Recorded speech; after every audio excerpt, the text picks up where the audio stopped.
भारत ने ऐसा game set कर दिया है जो एशिया के पूरे पावर इकोसिस्टम के लिए बड़ा गेम चेंजर साबित होने वाला है। पहली बार इतना मजबूत और व्यापक दांव भारत ने खेला है।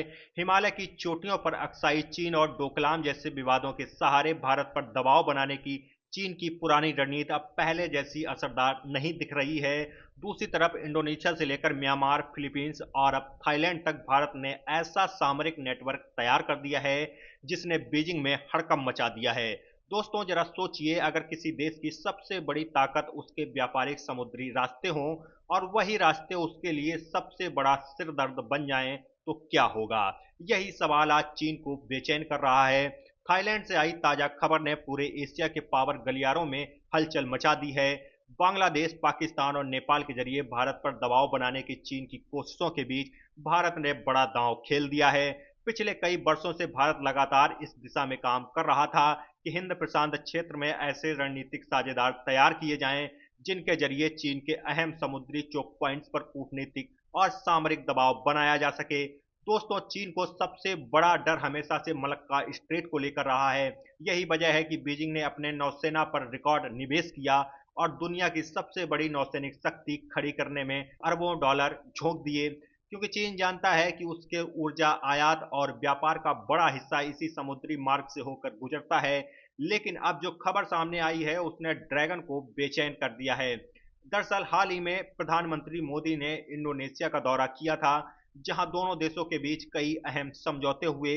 इस दौरे की सबसे चर्चित बात रही ब्रह्मोस मिसाइल को लेकर हुई डील, और अब कुछ ही दिनों बाद थाईलैंड ने भी भारत से ब्रह्मोस मिसाइल खरीदने के लिए प्रस्ताव सामने रख दिया है।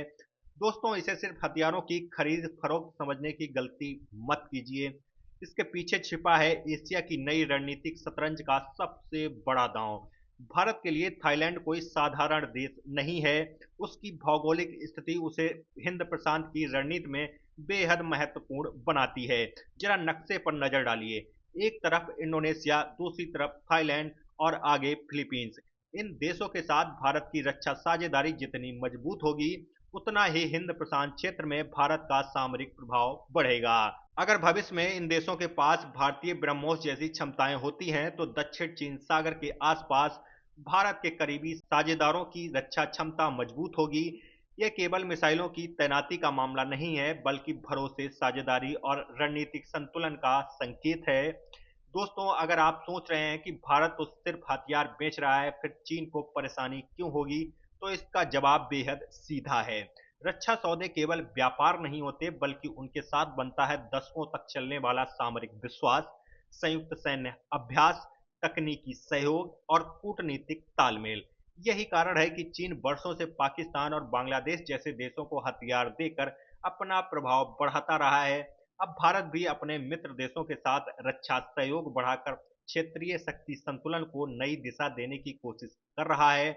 यही वह खेल है जहां गोलियां चलने से पहले रिश्ते बनाए जाते हैं और कई बार युद्ध शुरू होने से पहले ही जीत की बुनियाद तैयार हो जाती है।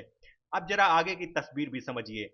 अगर इंडोनेशिया, फिलीपींस और भविष्य में थाईलैंड जैसे देश भारत के साथ रक्षा सहयोग को लगातार मजबूत करते हैं, तो हिंद प्रशांत क्षेत्र में भारत की रणनीतिक मौजूदगी पहले से कहीं अधिक प्रभावशाली हो सकती है। इसका मतलब यह नहीं कि चीन के व्यापारिक रास्ते बंद हो जाएंगे, लेकिन इतना जरूर होगा कि बीजिंग को अब हर बड़े फैसले में अपने पड़ोस और समुद्री क्षेत्र की बदलती रणनीतिक परिस्थितियों का पहले से कहीं अधिक ध्यान रखना पड़ेगा। यही वजह है कि आज एशिया में केवल हथियारों की नहीं, बल्कि साझेदारियों, भरोसे और प्रभाव की भी प्रतिस्पर्धा चल रही है। आने वाले वर्षों में जिस जिस देश के साथ अधिक विश्वसनीय मित्र होंगे, उसी की आवाज अंतर्राष्ट्रीय मंचों पर सबसे अधिक प्रभावशाली होगी।